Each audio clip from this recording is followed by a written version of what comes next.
Welcome to the Breaking Down Walls podcast with Natalie Grospitch and Jill Barrile. Okay, hi everybody. So you're gonna have to let us know if we're being really annoying during this podcast because Jill and I are both like chugging caffeine as we speak, which is not what we normally do. And I'm feeling extra talkative. So Well, I'm always on caffeine. It's like I said, it's like the straight. Oh my God. For anyone that lives in the States that ever been to BJ's before, like they have the most bomb cookies. BJ's Wholesale, it's like Costco, right? Yeah. We bought cookies for my dad's celebration of life and we froze a bunch of them because they were like there were so many cookies and we put them in the freezer and we popped some open last night. And that's what I ate this morning and I'm like holy crap, they are potent but oh my God, they're so good. And I would Perfect. never think to buy a cookie from there, but I think I know which ones you're talking about. We used to, because we had a BJ's membership growing up as well. So Jill is hyped up on sugar, and I am hyped up on caffeine, and we're gonna talk. it's gonna be real great. Gonna be real great. And I think it's kind of ironic because today's topic is somatics, which is all about body sensations. So I don't know what you're experiencing right now, Jill, but like my heart rate is just like da da da da da da da. I feel really antsy sitting in this chair right now, but I'm gonna do it and I'm gonna Right. focus. Hey, maybe it's gonna benefit. We're gonna have so many more body sensations to talk about than normal. Oh yeah, I think we are. I'm excited. I'm excited to talk So about this because I feel like what we were saying before, I'm like this word is becoming such so much more like thrown around. Maybe not right. thrown around, but maybe it's becoming more popular because we're starting to understand the body a little bit more and getting out of our heads. And I love that movement, but I think it is really important to know like, yeah, what is somatics, how it can help us, and how we can use it in our everyday. I think that's what Yeah. we're gonna talk about Well, and how it's we use it in interesting. our work. Yeah, it's really interesting because we both use it in our work a lot, but we're not even conscious that that's what it is a lot of the time. I think that that's probably why like the word gets thrown around so much because yes, there's like the conscious utilization of somatic experiencing, but the fact is that if you are a touchy-feely person who like drops into your body and pays attention to your physical intuition, like listens to your gut or like notices like, oh, I'm getting a tension headache because I'm stressed, like you are subconsciously utilizing somatics anyway, because somatic just means relating to the body. And it comes from the Greek word soma, which means body. So anything that is somatic, it really just has to do with like connecting to the physical sensations of the body, which is really powerful, I would say. Yeah. Yeah, absolutely. I mean, it's stuff I feel like you're taught to ignore for a little while too. And so I think it can be for some people maybe like in like a new sensation to listen to. I've always been a I feel person. So like if you say I feel statements, you're probably already doing somatics. Right.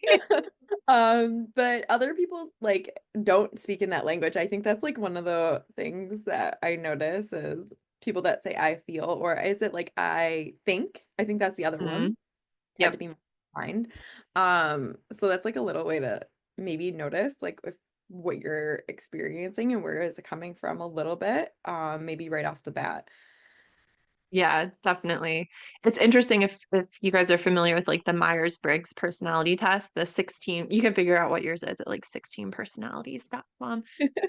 But this is I think that it was mostly based off of like Carl Jung's work, but he identified that there's 16 main personality types, and one of the factors or one of the traits is are you a feeler or are you a thinker? And I think like Jill and I are both ENFPs in the Yeah, I Myers-Briggs. was gonna say we're the same, I think, right? Yeah. We are, yeah. We're both feely people, but I think that because we're so feely, somatics and dropping into the body and connecting to body sensations is just kind of second nature.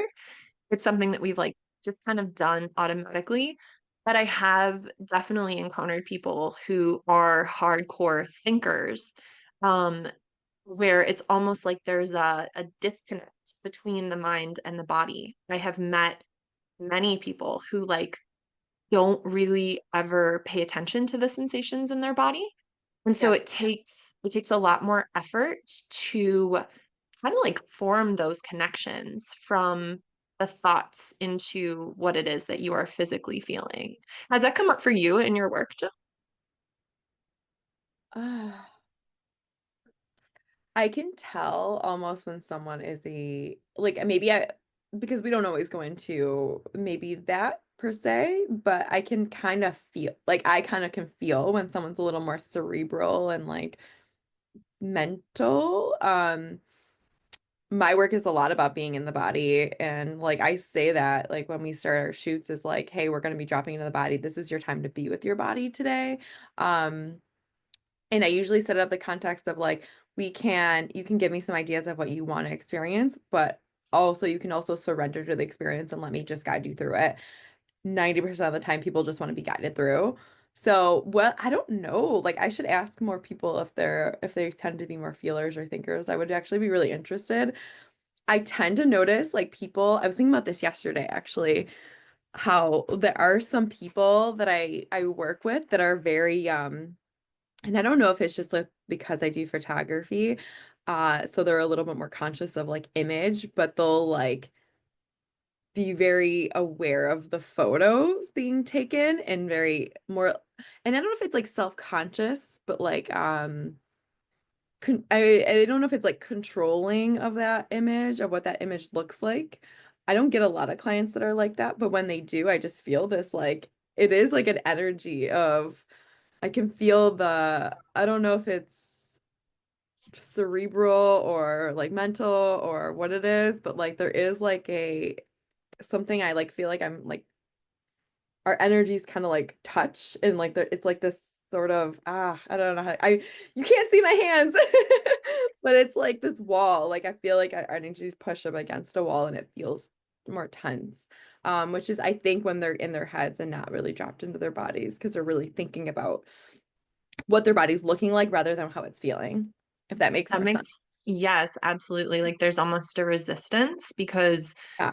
there's, so going beyond just the thinking and feeling, you brought to mind as well that everybody also has like a dominant way of learning and a dominant way of interacting with the world, whether it's visual, auditory, kinetic, or audio digital. So, visual, of course, like you were saying, it's okay, how does everything look?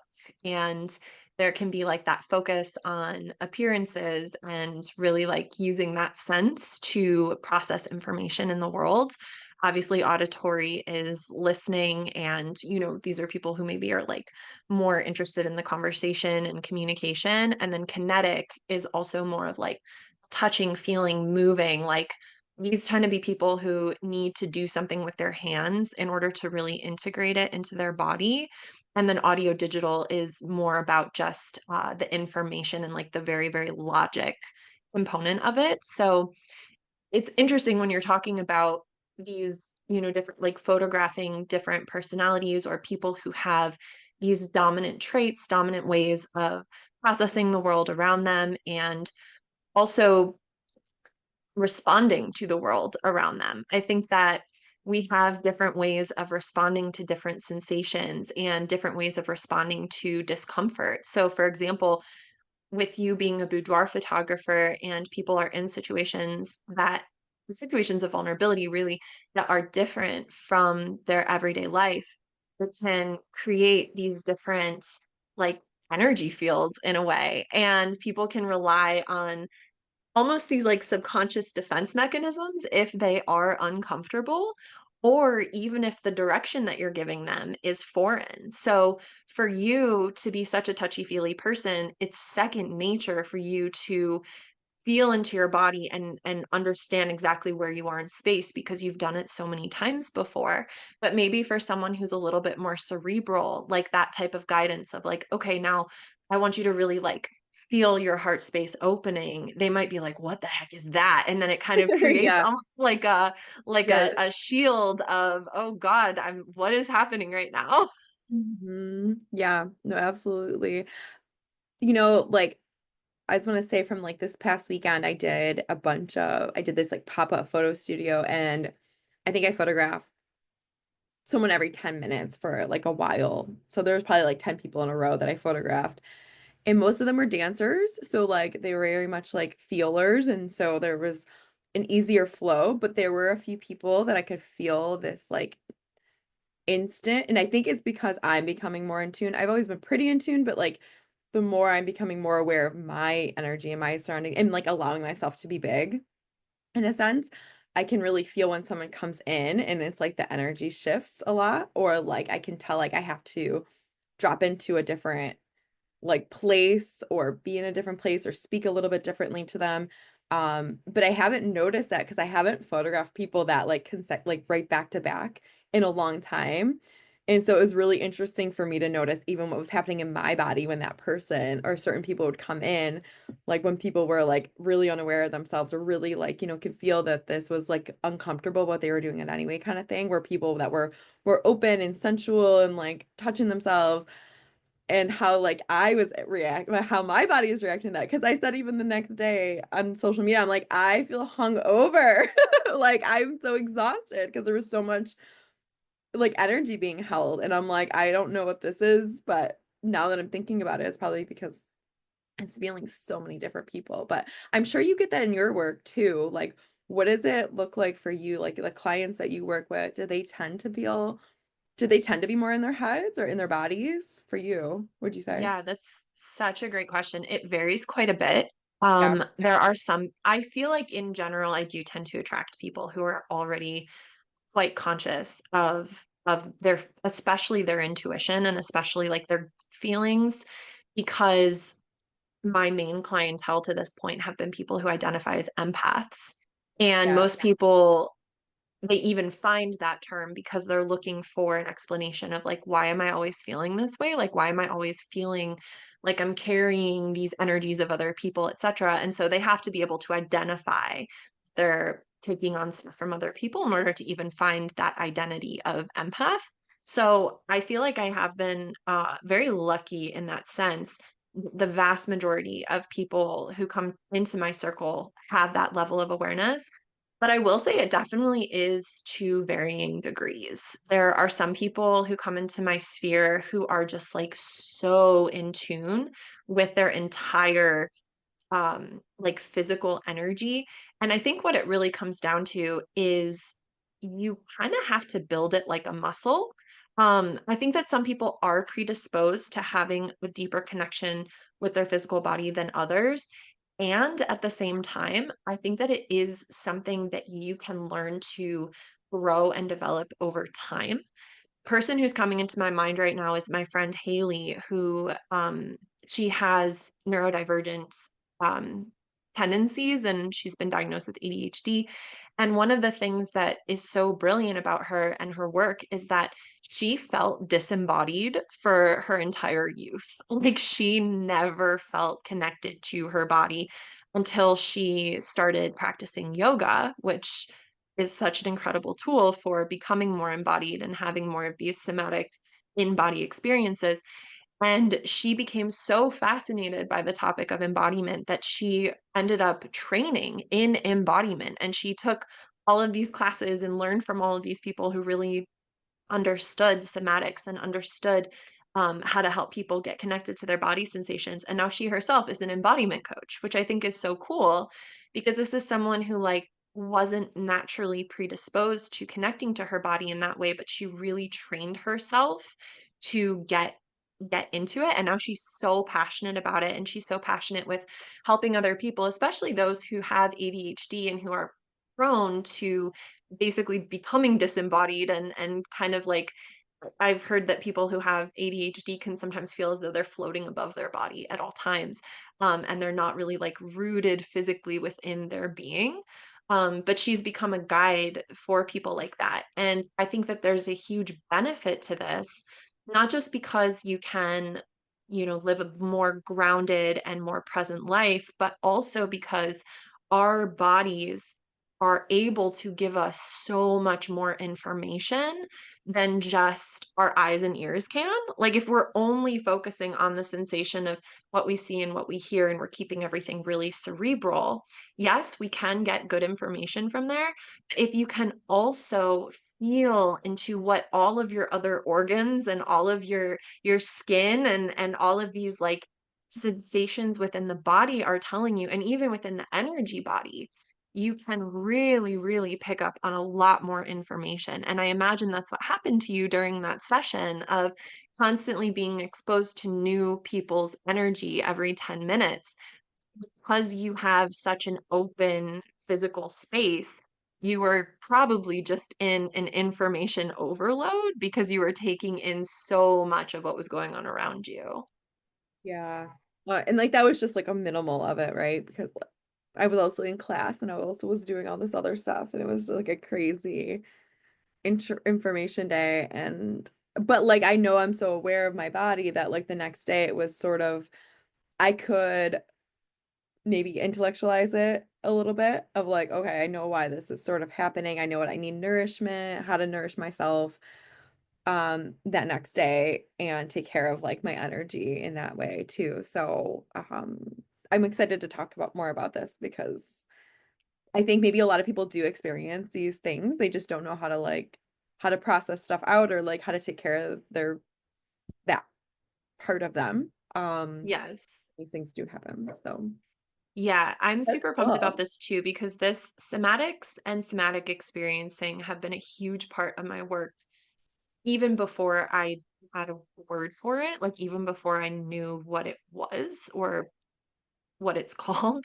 Um, because it all started with yoga, and it started with me being in, for example, these like deep hip openers, like pigeon pose. Pigeon pose used to give me such hell. Like truly, I had such like tension in my psoas and in these like deep flexor muscles that are very much correlated with difficult emotions, which we have to talk about as well during this episode because our bodies are also holding Yeah. so much emotion and so much energy. It's like there's the concept of somatic, which means connected to the body, but then there's also the concept of somatic experiencing, which is when we're really going deep into the body sensations and figuring out, not even on a conscious level, but even just on like a physical feeling level, where we have stored emotional energy that has not had the chance to work its way all the way through to completion so that it can be released. And that is also really, really important. So I just wanted to bring that up as a differentiation. When we're talking about somatics, we're just talking about a general sensation within the body. But when we're talking about somatic experiencing, we're talking about consciously or even unconsciously tapping into the stuck energies of the body or the spaces that just always feel sticky or uncomfortable. Or, as I was saying with pigeon pose, whenever I would go into that deep hip opener, I would feel so emotionally uncomfortable. Sometimes I would feel deep, deep, deep sadness. Sometimes I would feel rage. Sometimes I would feel just like these really wild emotions that had nothing to do with the fact that I was just on a yoga mat in a quiet room. It was something deeply internal. And these particular yoga poses were like poking at something that was stuck within my physical body. And I have this one particular memory where I wasn't in pigeon pose, I was in lizard pose. And if you don't know what those poses are, it's basically like you are in either a lunge, like a deep lunge, or you sort of have your foot tucked under you. But anyway, it's a deep hip opener. And I was in pigeon pose, and my teacher came up and she like laid her body weight on top of me. And I burst into tears because it unleashed a locked emotion that had been in my hips, and it allowed me to actually cry about something that I couldn't cry about in the present moment when it happened, but I was able to cry on my yoga mat in that safe space. And it created this really profound sense of freedom for me. And this was back in like 2012. And that was my very first experience with somatic experiencing. Without having words to explain what it was, I just knew something that had been stored in my hips finally released. And I could finally have this like emotional upheaval that took the unresolved emotion to completion. And then once I had that expression, hence somatic expression or expressing, um, it was done. It was resolved. And then anytime that I did pigeon pose or lizard pose again after that, I didn't have that emotional reaction anymore. Actually got up and out of my body. It was able to come to a space of completion. And it was like, whoa, okay, if this can happen with my hips, where else can this happen within my body? Where else am I storing things that never had the chance to resolve? And over time and over doing a lot more yoga and self exploration, I was able to kind of find these things and release these things, and then eventually learn how to guide others to do the same. Oh, it's so cool. Like I wanna like for people that maybe don't know, like did you have to go into what that memory was to release it? Because I No, think that is like the beautiful part about this is that you didn't have to yes. like go into the trauma and process the story. You were able just to release that emotion without going into like all the other crap. Or maybe the trauma even. 1000%. Yes. And I think that that is okay. So, this is where I think somatic experiencing is so powerful and so important. And also, shout out to Peter Levine because he's the one who basically like coined this term. And if you want to learn, if you're like, wait, wait, wait, tell me more, like, please pick up the book, Waking the Tiger by Peter Levine. Could use some updates, granted, but it is a really good foundation for this type of work. But reading his book was one of the first moments where I could actually like really put words with what was going on. And it's exactly what you're talking about of like, we can do incredible release work within the body without having to relive things with the mind. So, one of the big things with trauma, one of the most important components of trauma is that when we go through moments of trauma, our prefrontal cortex, which is the part of our brain that processes linear episodic memory, it's not getting the energy that it normally does because that energy that would normally go to our prefrontal cortex, our thinking brain, that energy is going into our muscles so that we can run, we can fight, we can flee, we can do whatever we have to in order to get out of this, really scary situation. And what happens, and I apologize if I've repeated this on another episode, but it is a really important point. What happens is if our prefrontal cortex is not online while we make a memory, the memory doesn't get stored in those like linear memory parts of our brain. It gets stored as this like fragmented energy within the body, within the nervous system, within the muscles, within the joints, within bones. Like and the power of that, like the knowledge of that is so, so, so important. And what's incredible about that too is when you zoom out and you think about the human experience, we all have memories where we can basically bring ourselves into that moment of exactly when the memory happened, and we can kind of like walk ourselves through it as though it's happening in real time. That's an episodic memory. That's a memory that has a beginning, middle, and end, and it's linear. But we also all have memories where we're like, I don't know the details of this situation. I don't remember what people said. I don't even remember where I was. All I know is that this thing happened. Or even just the fact that like our brains, they don't store energy. Most people's brains, there are some very neuroatypical brains that can remember everything that has ever happened from the day the person was born, which is fascinating. And also, no thank you, I'm very grateful that my brain forgets things. Yeah.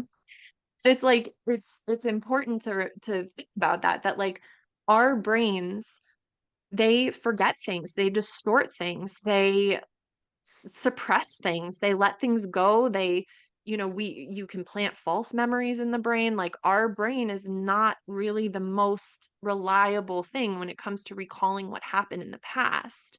So when we can instead look for unresolved energy within our bodies, we can create that resolution without having to re-experience what happened mentally, because that memory might not even be in there anymore. Like from a brain perspective, it might be more, I don't want to say memory's not in the brain, of course it is to some degree, but you might not have the episodic memory of what happened. It might just be a sensation, a feeling, an energy.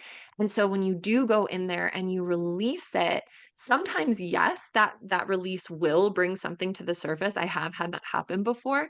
With my hips specifically, I didn't have any flashbacks or anything like that. It really was just my whatever was stored in my hip was finally just ready to go, and I felt it, and then it was like resolved. So amazing. And like, you know, the because I'm thinking about the hips, because the hips are such a place where for a lot of women, a lot of our energy, our trauma like tends to be stored. And I was just thinking about like childbirth because that is such a like major body experience for women. And like I have you worked with any women that have been through like traumatic births and worked with them after? I Like love that you're bringing this up. So we never personally, talked about this. I don't know. yeah, personally, not yet. That isn't typically where I Yeah, focus. right. I have a tendency to focus primarily on childhood and adolescence. So my main focus within my practice has more to do with shame, guilt, and grief from like ages 18 and before. So it's typically before most women would have gone through childbirth. However, my husband, he is an osteopath who does physical emotional releases. And he has done this work very, very effectively with women who have given birth before. And he can also help people release their own birth trauma from their own birth, which I think is so cool. It's really interesting because I feel like so many women I talk to have like this almost stored energy in their hips. And we're like, I was thinking about myself with childbirth. I didn't have eyes like naturally. I had a C-section because of like just that's how things worked out. It wasn't planned that way. But I feel like in having him, I actually felt more like I released so much, like I released almost like my little girl. And I really felt like I became a woman, even though I was 30 years old or somewhere around there. Um, when I had him and like even my hips, like most women's hips get like wider. I feel like mine like narrowed almost. Like my hips changed in a sense. Um, in a way that like is more supportive for me now than they were before. And it was, I think there, I hear more often how the opposite feels like it happens for a lot of women.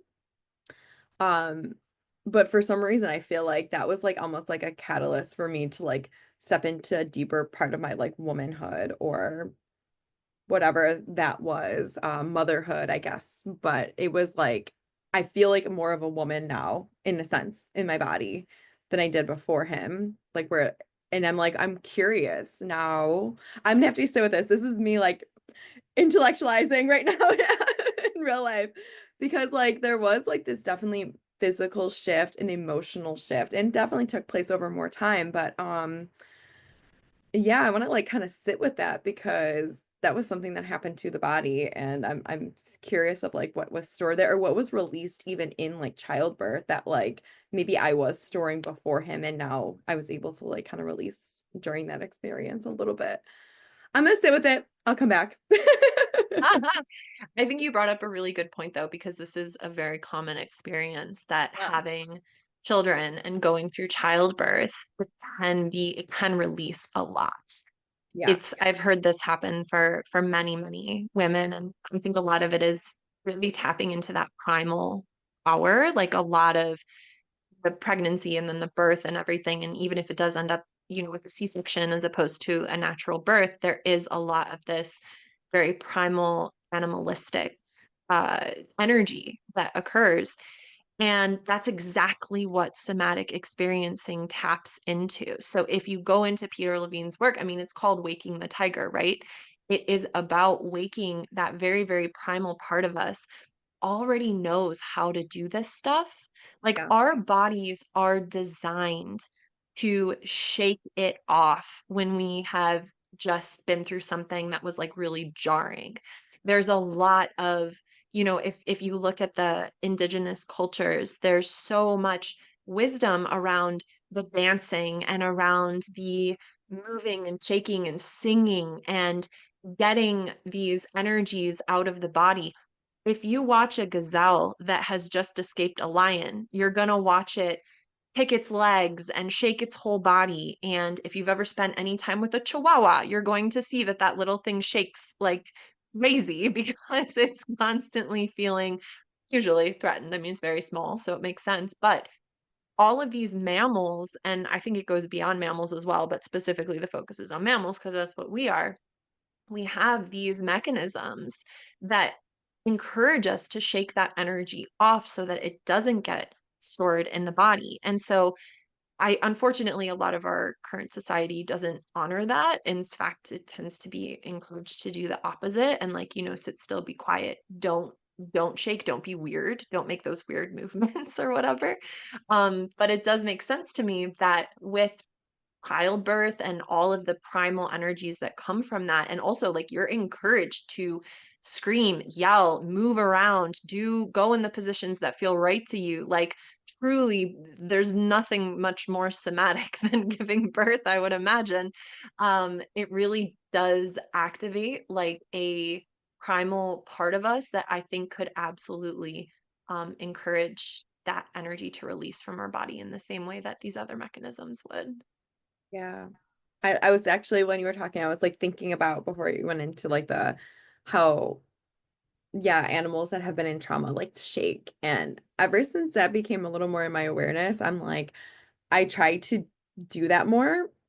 And even with the kids, like when they're upset, like telling them to like move their body, or they'll like go and like jump off the couch, and it's like they're just regulating their system, and like they're really listening to themselves do the thing that, like, a lot of us maybe have a condition to just grit and bear it. And it'll go away if you keep pushing it down. But like really what this is episode is kind of like just like listening to the internal body and like moving stuff out a little bit in a like very simple and very simply.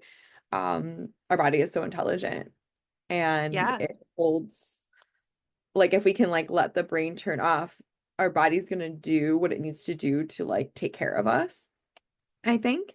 Um, and yeah, I think it's just so fascinating. And for a lot of people, it probably is where we go into like the nervous system or rewiring, like how we believe like we're supposed to be acting, and like going into that piece, maybe where another person might be on their journey of like, you mean I can move my body and shake it, and like I can start to like move some of this energy out, like if they've been taught their whole life that they need to not move like that. I'm sure a lot comes up for them too. I'm sure you see that a little bit. I know you work with more with empaths, but I can say like even in my work, and some people that have never experienced, like maybe they've been suppressed a little bit more like sexually or sensually, and like not really have touched their body, you can tell someone who Mhm. hasn't really like learned to connect to their skin, like just with your fingertips. It's not even in a, you know sexual manner or anything like that, which regardless if they are or not, that's still healthy. But just, you can tell when someone hasn't really like been there, like they haven't touched like their neck before in a way that feels good to them, or like their skin, like any parts of their skin. And so we're all like in a different place, and but it's also possible to move this and get there of wherever you're going with it, I think, just to give people Yes. a bit of hope, and not even hope, but just it's a journey. Yeah, it You. is. And I think that that's an excellent segue for us to kind of talk about some examples of somatics Yeah. before we get, or somatic expressing. But before we get into that, there's one more point that I want to make with the whole nervous system thing, because it's important to acknowledge that, yes, we do sometimes experience the fight or flight response. And when Yeah. we do experience fight or flight, that is when it's pretty once you're conscious of it, you can take that energy and consciously shake it off. Like, ooh, okay, I'm in a fighting mode right now. I'm just gonna hit some pillows and I'm gonna scream into the pillow, which I highly recommend. It's one of my favorite somatic release techniques. Or if I'm feeling like I'm in like this really flighty space, maybe I'll jump up and down and shake all my limbs and whatnot. But we also have to talk about two other responses that can happen and can sometimes be a little bit more challenging to work with. The first one is freezing. So once we go past the point of flight or fight, there is a response beyond that, which is freezing. And our nervous system can sometimes freeze us in place. And that can be a bit more difficult to work with because we're so hyper aroused that the whole system kind of like shuts down a bit, and it can be really hard to remember to move in those moments. And it can take sometimes someone else being like, all right, get up. Like, we're gonna get Yeah, this up and out, we're gonna move it. I definitely freeze Because sometimes. yeah, it's like I think that unfortunately that particular response of the body, while it has served a purpose throughout our evolution, I do think sometimes that it can be a little bit trickier to work with when we're in freeze. And another response is fawning, which is basically when we get really, really people pleasery and we just are like, I'm going to soothe this situation like crazy and just make sure everybody around me is good because I feel really unsafe right now.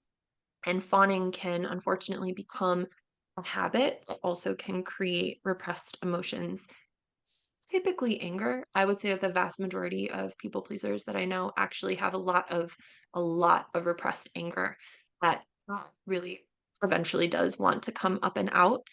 And I just wanted to make sure that we called those out as well because like the fight and flight in my experience is a bit easier to work with in real time, whereas the freezing and people pleasing, that can usually take a little bit more, got to get a little bit more elbow grease in there to get those energies moving.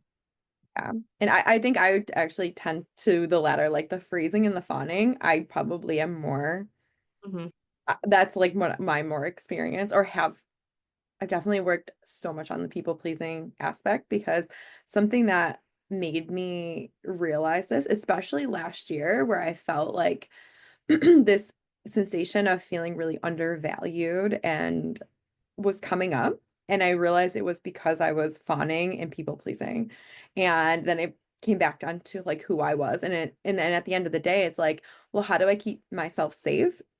And that is like coming back to that of like what makes my body feel safe, what makes me feel safe has helped me kind of curb that like, okay, people pleasing isn't making me feel safe. So therefore I'm gonna put in some boundaries or some ways to like counter this.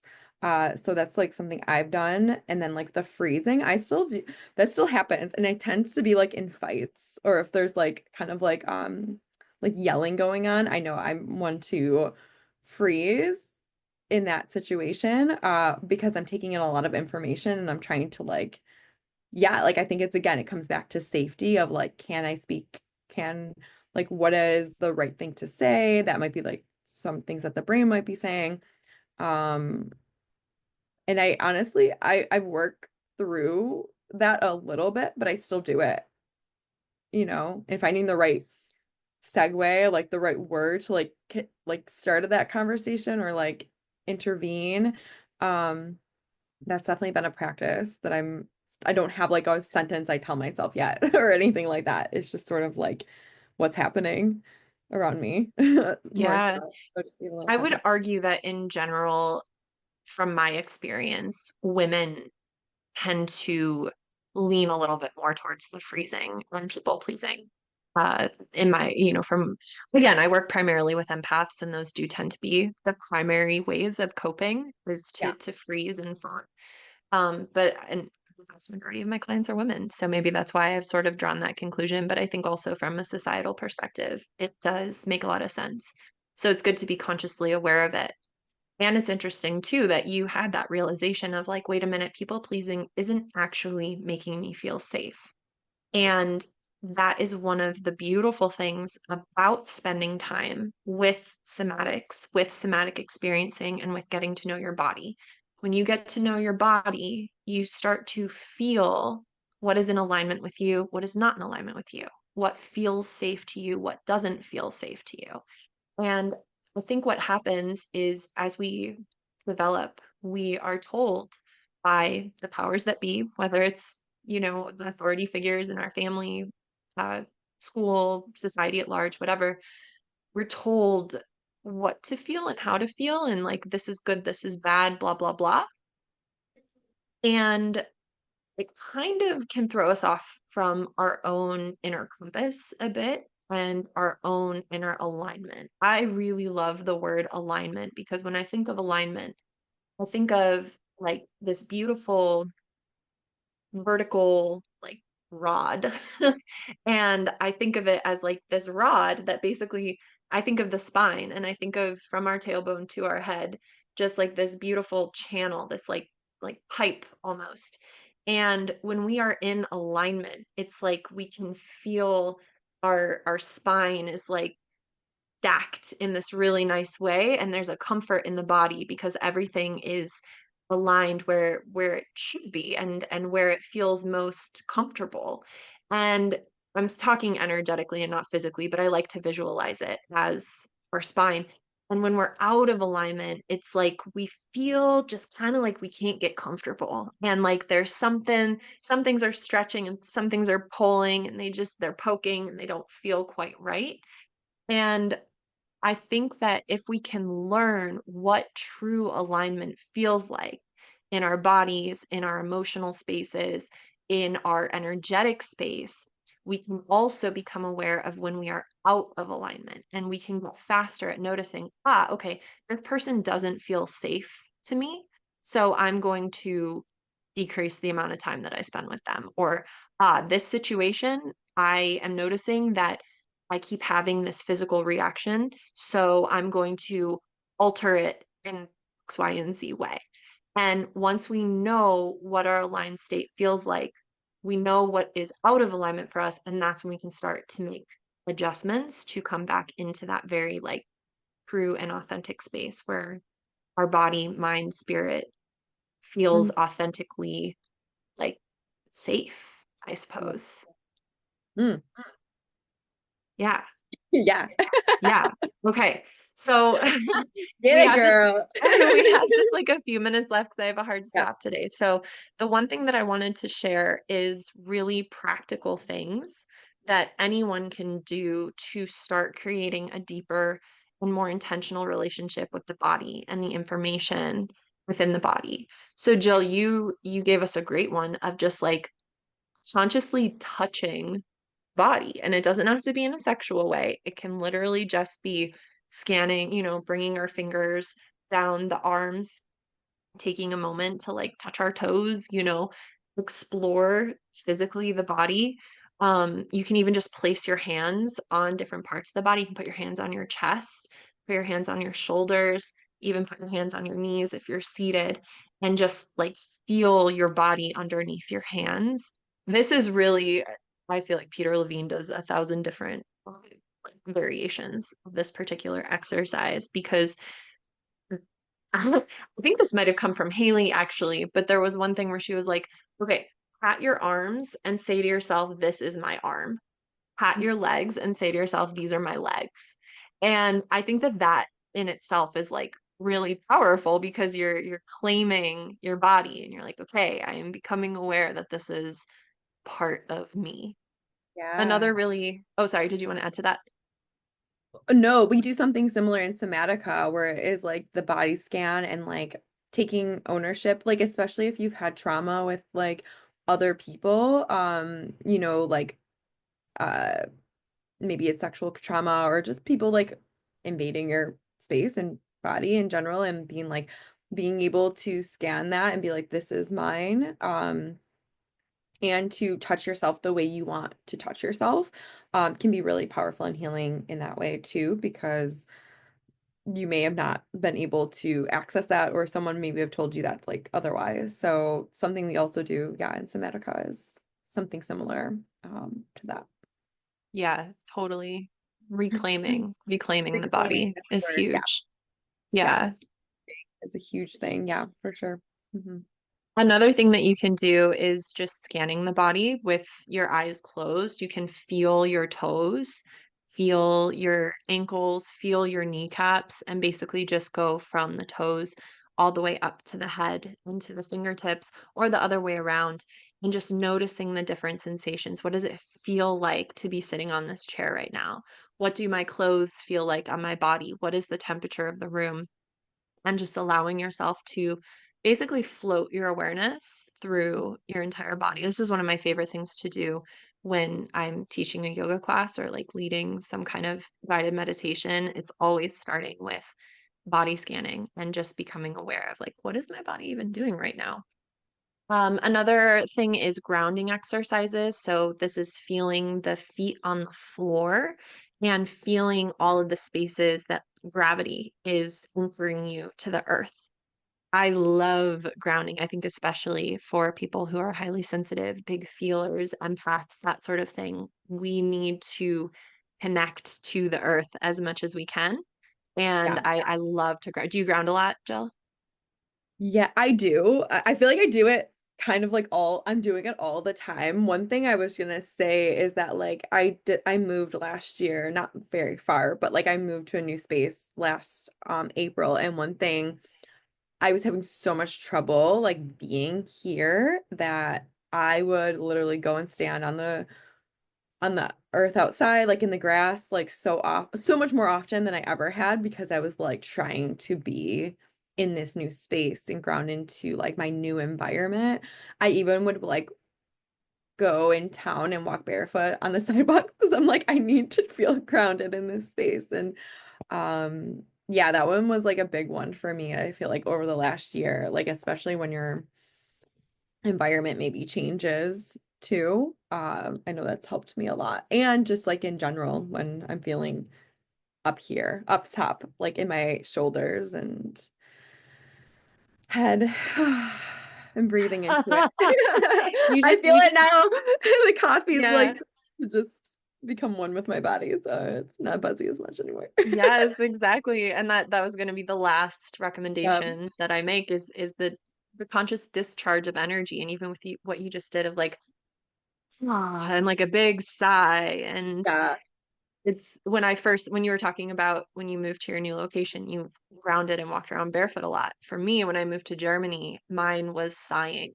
I would sigh all the time. It drove Sam crazy. He was like, "Can you stop? You sound like something is really wrong." And I'm like, no, it's nothing. Nothing is wrong. I'm regulating. This is how Yeah. I'm regulating from being in this brand new country. And it was cool because my body was doing that automatically. But I think it's important to allow ourselves to sigh or jump up and down, shake your limbs, stomp your feet. Again, if you're angry, beat up a pillow. Cannot recommend that enough. That has been one of my favorites.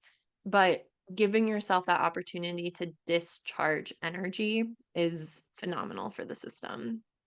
Yeah, no, like I feel I always give permission, like especially in my shoots, I'm like, make noise if you want to make noise because like there's so many places where we feel like we can't. And like I probably sigh more in those shoots than they do, but I'm like, I'm doing it for them maybe. But like that breath and like allowing yourself to like like even right now I want to do it because I feel like this like build up from like my morning being a little chaotic and I'm just like, okay, I just want to just release whatever is like kind of that tension. And it's such an easy way to just come back to, like you said, that natural, like, I don't know, alignment. Alignment. Yeah. Hmm. And like, I know for me, I know I'm making a hand gesture right now, but like, and I have kind of like my hands kind of stacked on top of each other, like palms stacked, sort of. Um, I know there was a time when like this was so out of alignment and what it like physically, what it mentally looked like for me was like I was crooked. Like, I don't know how to explain what is this. I don't know what my hands are doing, but like I remember like about a few years ago when I was trying this work in the beginning, it was like really pushing my center into alignment. And ever since I was able to kind of do that, like now it like grows outward where like it's almost like it became a beam, like very thin beam of like maybe like a thread. And now what I'm starting to create is like making it thicker and wider and brighter at this point. So it's kind of it's a full journey, man. always a journey, man. I love that. I love that visualization. And I think it's interesting to see how common that visual is of just that vertical, yeah, space, whatever it is, a Yeah. thread or a pipe or a channel or whatever. And once you're in it, you can feel it. I think that it's important to kind of, bring it all home and be like, if you have never felt in alignment before, it's okay. Sometimes it takes a while before you get to that space where you actually are like, oh my God, this is what alignment feels like. Amazing. And it's one of those things where like you might not know what it feels like until you experience it, but when you experience it, you'll know. You'll know that this is the spot where everything has kind of fallen into place because everything just it's like everything kind of relaxes to a degree and you're like, oh yeah, like this is where I'm meant to be. It's flow. It really is. I think that finding alignment is the key to activating flow state, which again is a whole nother topic. Maybe we can talk about that soon because that's another one of my favorite things to get into. But I wanted to leave us all on this note, which is a little friendly reminder that I do personalized coaching around this topic. So if you are someone out there who has listened to this and you're just like, I want to do more of the somatic stuff, but kind of lost, I don't know where to start, um, please check out bodyflowmunich.com or you can go to nataliegrospitch.com. I'm integrating my two websites at the moment. Either one will get you to me. But when you go to that space, we can definitely come up with a personalized plan for you. And I will I will start wherever you are. So if you are someone who's never done this before and you need absolute basics, we'll go into the fundamentals and I will walk you through it, guide you through it. But you might also be someone who's been doing somatic work for a while, maybe even for years. And you're like, I still have this one spot. I know it's there. I know that it's sticky and there's something stuck, but I just cannot release it for the life of me. Reach out. I love working with people like that. Like if you've got that little stuck spot, and what's really cool is that I can do some of this in person. So it is called Bodyflow Munich. I'm based in Munich, but I can also do all of this online. So if you are international or you just prefer being online in order to do this sort of work, totally, totally awesome. I can do either way. Jill is like sneezing her face off, right? Are It's you somatic okay? release. You're somatic releasing. I love it. Ugh. But yeah, I wanted to put that out there that this is the backbone, no pun intended, of a lot of my work. So if you're interested in learning more, please go ahead and reach out. That's bodyflowmunich.com or nataliegrospitch.com. It'll both take you to the same place. Beautiful. Yeah. Thank you for all your knowledge today. This was super fun. Dude, I could talk about this stuff all day. I'm kind of bummed that I have this hard stop because like, man, this is one of those things, it just lights me up. And this information is so powerful because once you apply it to your life, you just become like so much more in charge of your human existence, in my Yeah. experience. Yeah. Oh my, definitely. Yeah. Definitely. Oh, I love it. I love it so All much. Well, right. you have to go. And then I'll message you. We'll pick another day. We're getting, Perfect. how many do we have now? 5, 6? No, I think this is the seventh one. Is it really? Oh, Yeah. fuck. That's awesome. Awesome. We Great. gotta We'll see you we gotta later. pick a launch date soon. Probably. Okay. Okay, bye. Thank you for listening to the Breaking Down Walls podcast. We'll see you in the next one real soon.